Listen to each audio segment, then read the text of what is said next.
वैसे तो माता वैष्णो देवी से जुड़ी कई कथाएं हैं, पर जो कथा सबसे अधिक प्रचलित है वह ये है कि वैष्णो देवी ने अपने एक परम भक्त पंडित श्रीधर की भक्ति से प्रसन्न होकर उसकी लाज बचाए। माता ने पूरे जगत को अपनी महिमा का बोध कराया। तब से आज तक लोग इस तीर्थस्थल की यात्रा करते हैं और माता की कृपा पाते हैं। कटरा से कुछ दूरी पर स्थित हसाली गांव में मां वैष्णवी के परम भक्त श्रीधर रहते थे। वे निसंतान होने से दुखी रहते थे। एक दिन उन्होंने नवरात्रि पूजन के लिए कुंवारी कन्याओं को बुलवाया। मां वैष्णो कन्या वेश में उन्हीं के बीच आ बैठी। पूजन के बाद सभी कन्याएं तो चली गईं, पर मां वैष्णो देवी वहीं रहीं और श्रीधर से बोली, सबको अपने घर भंडारे का निमंत्रण दे आओ। श्रीधर ने उस दिव्य कन्या की बात मान ली और आसपास के गांवों में भंडारे का संदेश पहुंचा दिया। वहां से लौटकर आते समय गुरु गोरखनाथ व उनके शिष्य बाबा भैरवनाथ जी के साथ उनके दूसरे शिष्यों को भी भोजन का निमंत्रण दिया। भोजन का निमंत्रण पाकर सभी गांववासी अचंभित थे कि वह कौन सी कन्या है जो इतने सारे लोगों को भोजन करवाना चाहती है। इसके बाद श्रीधर के घर में अनेक गांववासी आकर भोजन के लिए जमा हुए। तब कन्या रूपी मां वैष्णो देवी ने एक विचित्र पात्र से सभी को भोजन परोसना शुरू किया। भोजन परोसते हुए जब वह कन्या भैरवनाथ के पास गई, तब उसने कहा कि मैं तो खीर पूरी की जगह मांस खाऊंगा और मदिरापान करूंगा। तब कन्या रूपी मां ने उसे समझाया कि यह ब्राह्मण के यहाँ का भोजन है, इसमें मांसाहार नहीं किया जाता। किंतु भैरवनाथ ने जानबूझकर अपनी बात पर अड़ा रहा। जब भैरवनाथ ने उस कन्या को पकड़ना चाहा, तब मां ने उसके कपट को जान लिया। मां वायु रूप में बदलकर त्रिकुटा पर्वत की ओर उड़ चली। भैरवनाथ भी उनके पीछे गया। माना जाता है कि मां की रक्षा के लिए पवन पुत्र हनुमान भी थे। हनुमान जी को प्यास लगने पर माता ने उनके आग्रह पर धनुष से पहाड़ पर बांध चलाकर एक जलधारा निकाली और उस जल में अपने केश धोए। आज ये पवित्र जलधारा बाणगंगा के नाम से जानी जाती है। इसके पवित्र जल को पीने या इसमें स्नान करने से श्रद्धालुओं की सारी थकावट और तकलीफें दूर हो जाती है। इस दौरान माता ने एक गुफा में प्रवेश कर 9 माह तक तपस्या की। भैरवनाथ भी उनके पीछे वहां तक आ गया।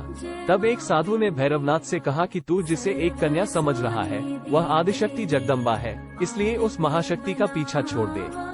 भैरवनाथ ने साधु की बात नहीं मानी। तब माता गुफा की दूसरी ओर से मार्ग बनाकर बाहर निकल गई। ये गुफा आज भी अर्धकुमारी या आदिकुमारी या गर्भजून के नाम से प्रसिद्ध है। अर्धकुमारी के पहले माता की चरण पादुका भी है। ये वह स्थान है जहां माता ने भागते भागते मुड़कर भैरवनाथ को देखा था। गुफा से बाहर निकलकर कन्या ने देवी का रूप धारण किया। माता ने भैरवनाथ को चेताया और वापस जाने को कहा, फिर भी वह नहीं माना। माता गुफा के भीतर चली गई। तब माता की रक्षा के लिए हनुमान जी गुफा के बाहर थे और उन्होंने भैरवनाथ से युद्ध किया। भैरव ने फिर भी हार नहीं मानी।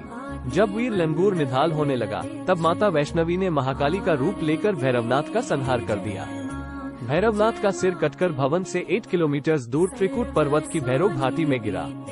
उस स्थान को भैरवनाथ के मंदिर के नाम से जाना जाता है। जिस स्थान पर मां वैष्णो देवी ने हथी भैरवनाथ का वध किया, वह स्थान पवित्र गुफा अथवा भवन के नाम से प्रसिद्ध है। इसी स्थान पर मां महाकाली दाएं, मां महासरस्वती मध्य और मां महालक्ष्मी बाएं पिंडी के रूप में गुफा में विराजमान है। इन तीनों के सम्मिलित रूप को ही मां वैष्णो देवी का रूप कहा जाता है। कहा जाता है कि अपने वध के बाद भैरवनाथ को अपनी भूल का पश्चाताप हुआ और उसने मां से क्षमादान की भीख मांगी। माता वैष्णो देवी जानती थी कि उन पर हमला करने के पीछे भैरव की प्रमुख मंशा मोक्ष प्राप्त करने की थी। उन्होंने न केवल भैरव को पुनर्जन्म के चक्र से मुक्ति प्रदान की, बल्कि उसे वरदान देते हुए कहा कि मेरे दर्शन तब तक पूरे नहीं माने जाएंगे जब तक कोई भक्त मेरे बाद तुम्हारे दर्शन नहीं करेगा। उसी मान्यता के अनुसार आज भी भक्त माता वैष्णो देवी के दर्शन करने के बाद करीब 3.25 किलोमीटर की खड़ी चढ़ाई करके भैरवनाथ के दर्शन करने जाते हैं। इस बीच वैष्णो देवी ने 3 पिंड, सिर सहित एक चट्टान का आकार ग्रहण किया और सदा के लिए ध्यानमग्न हो गई। इस बीच पंडित श्रीधर अधीर हो गए। वे त्रिकुटा पर्वत की ओर उसी रास्ते आगे बढ़े जो उन्होंने सपने में देखा था। अंततः वे गुफा के द्वार पर पहुँचे। उन्होंने कई विधियों से पिंडों की पूजा को अपनी दिनचर्या बना ली। देवी उनकी पूजा से प्रसन्न हुई। वे उनके सामने प्रकट हुई और उन्हें आशीर्वाद दिया। तब से श्रीधर और उनके वंशज देवी मां वैष्णो देवी की पूजा करते आ रहे हैं। आज भी 12 मास वैष्णो देवी के दरबार में भक्तों का तांता लगा रहता है।